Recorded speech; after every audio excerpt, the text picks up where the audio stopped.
135 గజాల భూమి కేవలం 8 లక్షలకే. ప్రతి నెల 10,000 మంత్లీ రెంటల్ ఇన్కమ్. జ్యోతిష్యుడు వేణుస్వామి ఈ పేరు మొన్నటి వరకు వార్తల్లో నిలిచింది. అయితే ఇదే వేణుస్వామికి ఊహించని షాక్లు ఇచ్చింది నాంపల్లి కోర్టు.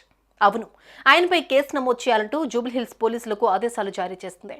కోర్టు ఆదేశాలతో వేణుస్వామికి మరో చిక్కొచ్చి పడింది.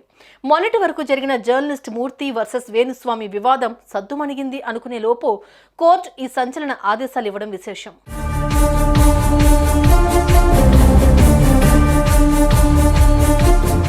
వేణుస్వామి నటీనటుల సెలబ్రిటీల జాతకాలు చూస్తూ తాను ఓ సెలబ్రిటీ స్టేటస్ ను సంపాదించుకున్నారు. ఇకపోతే ఈ మధ్య టాలీవుడ్ ప్రముఖ హీరో నాగ చైతన్య, శోభిత ధూళిపాల ఎంగేజ్మెంట్ చేసుకున్న విషయం తెలిసిందే. మరుసటి రోజు వేణుస్వామి వీళ్లు కూడా విడిపోతారు అంటూ జాతకం చెప్పుకొస్తూ ఓ వీడియోను రిలీజ్ చేశారు. ఇది వైరల్ అయి పెద్ద రచ్చకు దారితీసింది.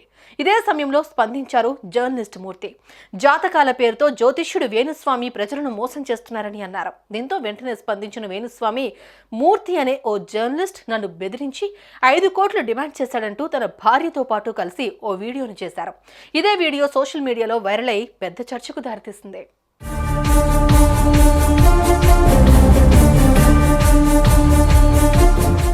అయితే దీనిపై జర్నలిస్ట్ మూర్తి స్పందించి వేణుస్వామిపై ఆగ్రహం వ్యక్తం చేశారు.